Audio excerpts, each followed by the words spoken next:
लता उस मसाले की पुड़िया को खोलकर देख ही रही होती है, तभी लता वापस मुड़कर बूढ़े व्यक्ति की तरफ देखती है। तब तक वहां कोई नहीं था।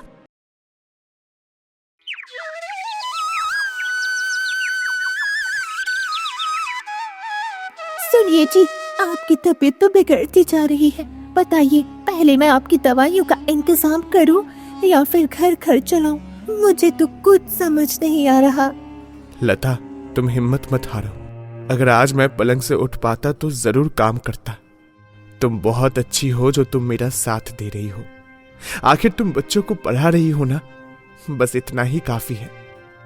अरे इतनी दवाइयों की मुझे कोई जरूरत नहीं है, बस घर चल जाए और कुछ नहीं। हाँ, बस भगवान सब सही करते। लता काफी करीब थी। उसके पति राजू की तबीयत काफी महीनों से खराब थी। वो पहले से उठ भी नहीं पाता था। बेचारी लता गांव के आसपास के बच्चों को, जो विद्यालय नहीं जा सकते थे, उनको अपने घर में बुलाकर पढ़ाया करती थी। परंतु ये सब देखकर आसपास के लोग काफी ज्यादा जलते थे। अरे ओ लता, तू बात को समझती क्यों नहीं है रे? अरे तुझे कितनी बार कहा है घर में बच्चों को पढ़ाई मत कर। अरे सरकारी स्कूल कोई नहीं जाएगा और विकास नहीं होगा, इसीलिए आइंदा तू बच्चों को घर में नहीं पढ़ाएगी। हे भगवान, दीदी आप ऐसा क्यों कह रही है? ऐसा मत करिए। मेरा घर कैसे चलेगा, खाना कैसे होगा? मेरा पति बीमार है। लता का काम बंद हो जाता है। गांव का कोई भी सदस्य लता का साथ नहीं दिया करता। लता बहुत निराशा थी। वो अपने पति राजू से बात कर रही थी। देखिए ना, थोड़े बहुत पैसे आ रहे थे, अब वह भी नहीं आएंगे। गांव वाले कह रहे हैं कि कोई भी बच्चा मुझसे ना पढ़े। अब कोई मुझसे नहीं पढ़ेगा। अब पैसे कहाँ से आएंगे? भगवान की लीला है। पता नहीं है लोग ऐसा क्यों कर रहे हैं। मुझे तो उससे लड़ना है। आखिर कोई किसी का रोजगार ऐसे कैसे छीन सकता है? अरे नहीं लता, हम बहुत कमजोर हैं। अरे लता, ना हमारे पास पैसे हैं, ना किसी से अच्छी पहचान है। अरे ये गांव वाले हमें मार डालेंगे। बेचारी लता बैठी बैठी सिर्फ अपने कल के दिन के बारे में सोचने लगती है। अगले दिन लता बाजार की ओर जाती है कि उसे कोई काम मिल जाए। वो दर दर ठोकरें खाती है, परंतु कोई उसे काम में नहीं रखता। सब उसे अपनी जगह से भगा देते, ये कहकर कि वो एक बुरी महिला है। लता बहुत निराश हो जाती है और भगवान को याद करने लगती है। हे भगवान, कोई मुझे काम में नहीं रख रहा। ऐसे तो मेरा घर नहीं चल पाएगा। राजू जी की तबीयत खराब है, कौन घर संभालेगा? भगवान मेरी मदद कर। लता निराश हो जाती है और अपने घर की ओर जाने लगती है। जाते समय रास्ते में उसे काफी भीड़ नजर आती है। भीड़ को देखकर लता बोलती है, हे भगवान, यह भीड़ कैसी? जरा ध्यान से देखती हूँ, आखिर ऐसा भी क्या है जो इतनी ज्यादा भीड़ लगी है? जरा पास जाकर देखती हूँ। लता ध्यान से दिखती है तो उसे समझ आता है कि एक समोसे वाला का ठेला खड़ा है, जिसकी ठेले के पास कई सारे लोग समोसे खाने के लिए खड़े हैं। समोसे के लिए लोग बहुत लंबी लाइन लगाकर खड़े हुए हैं। समोसे की खुशबू दूर से ही ग्राहकों को खींच रही थी। समोसे वाला एक जगह खड़े होकर सबको बुला रहा था। आओ आओ, लो समोसे लो, स्वादिष्ट समोसे।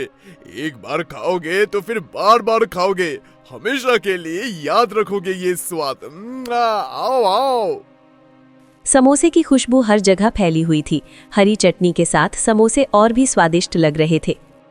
अरे बाप रे, देखो तो इतने सारे लोग सिर्फ समोसा खाने आए हैं। बढ़िया है, आजकल तो समोसा वालों की बल्ले बल्ले है। लता ये सब सोच ही रही थी कि उसके दिमाग में एक तरकीब आती है। क्यों ना मैं भी ऐसा धंधा शुरू कर दूं। अगर मैं ऐसा ठेला लगाऊं तो शायद मेरे घर में भी लक्ष्मी आ जाए। ऐसा करती हूँ, राजू जी से बात कर जरूर देखती हूँ, शायद कुछ हो जाए। लता अपने मन में एक नई आशा की किरण लेकर घर की ओर चल पड़ती है। घर जाते ही लता अपने पति राजू से कहती है, मुझे आपसे कुछ बात पूछनी है। बोलो, क्या बात है? आखिर क्या हुआ? ऐसा लग रहा है कि जैसे मैं कोई पराया हूँ। बताओ क्या बात है? अभी मैं रास्ते से आ रही थी, एक समोसे वाले का ठेला देखा। अरे बाप रे, क्या बताऊं, इतनी भीड़ और खुशबू, आहा बड़ी अच्छी थी। मानो मानो मतलब मैं तो क्या कहूँ, मुझे तो पानी आ गया मुंह में। मेरे दिमाग में एक तरकीब आई, क्यों ना हम भी एक ऐसा ठेला लगा ले, तो हमारे पास भी लोग आएंगे, कुछ आमदनी होगी, पैसे मिलेंगे, तो हम लोगों का घर चलेगा। अरे लता, तुम लगा तो लोगी, परंतु ये बताओ, जब समोसे वाला पहले ही गांव में है तो भला कोई तुम्हारे पास समोसा खाने क्यों आएगा? है ना? बताओ लता, अगर ऐसा है तो क्या होगा फिर? इसके बारे में तुमने सोचा? हाँ, वो तो सही कहा, मैंने ये बात तो सोची ही नहीं। जब पहले से इतना स्वादिष्ट समोसे वाला है तो मुझे ऐसे नौसिखिया से कौन समोसे खाएगा? अरे तो कोई भेलपूरी या पानी पूरी का ठेला या चाट, ऐसे कोई स्वादिष्ट व्यंजनों का ठेला। नहीं लता, इन सब के दुकानें तो गांव में हर गली में मिल जाएंगे। तो क्या करे, मुझे कुछ समझ नहीं आ रहा है। भगवान हमारे ऊपर इतनी मुसीबतें क्यों डालता है? काफी देर लता सोचती रहती है। तभी उसे दिमाग में एक नई तरकीब भाई और उसने राजू से कहा, क्यों ना हम लोग पाव भाजी का ठेला लगाएं? देखिए, पाव भाजी सिर्फ ढाबों में या फिर होटलों में मिलती है, ऐसे ठेलों में कोई नहीं देता। तो क्यों ना मैं पाव भाजी का ठेला लगाऊं, शायद चल जाए। अरे हाँ, सही कहा। पाव भाजी जैसी चीज ढाबे में या होटल में ही मिलती है। अगर लोग इसे ठेले में देखेंगे तो जरूर लेंगे। तो ठीक है, अब तय रहा। मेरे पास जितने भी पैसे जमा रखे हैं उनसे मैं कल राशन खरीदती हूँ। पाव भाजी के लिए मैं सारी व्यंजन और सारे जितनी भी चीजें लगेंगी सब खरीद लूंगी, और कल मैं बहुत सारी स्वादिष्ट पाव भाजी बनाऊंगी। बस भगवान हम लोगों की नैया पार करा दे। अगले दिन सूरज अभी आया भी नहीं था, परंतु लता उठ चुकी थी। उसके चेहरे में एक नई उमंग थी। वो बहुत ही ज्यादा खुश थी और अपने नए कार्य को शुरू करने के लिए भगवान के आशीर्वाद के साथ उसने पाव भाजी बनाना शुरू कर दिया। उसकी भाजी की खुशबू दूर दूर तक फैल रही थी। पूरे घर में हर तरफ भाजी के मसाले की खुशबू बह रही थी। बेचारी लता एक नई आशा की किरण के साथ सारा सामान ठेला में रखती है और ठेला ले जाकर एक नुक्कड़ में खड़ी हो जाती है। समय बीतता गया। कई सारे लोग लता की ठेले के आसपास से जा रहे थे। वो ठेले की ओर देखते परंतु कुछ कहते नहीं। हे भगवान, ये क्या हो रहा है? कोई भी मेरे ठेले के पास नहीं आ रहा। सब देखते हैं और चले जाते हैं। हे भगवान, अब तू ही मेरी नैया पार करा दे। लता काफी उदास खड़ी थी। तभी एक बूढ़ा व्यक्ति आता है और कहता है, अरे बेटा, बेटा मैं बहुत भूखा हूँ। बेटा, क्या तुम मुझे कुछ खाने को दे सकती हो? बेटा, तू ये पाव भाजी कितने की दे रही है? जी बाबा, 80 रुपए प्लेट। इसमें आपको 4 पाव मिलेंगे, प्याज, खीरे, नींबू का सलाद भी मिलेगा और भरपूर भाजी। अरे बेटा, मेरे पास तो सिर्फ 20 ही रुपए है। क्या तुम मुझे खाने को दे सकती हो? मैंने 2 दिनों से कुछ नहीं खाया।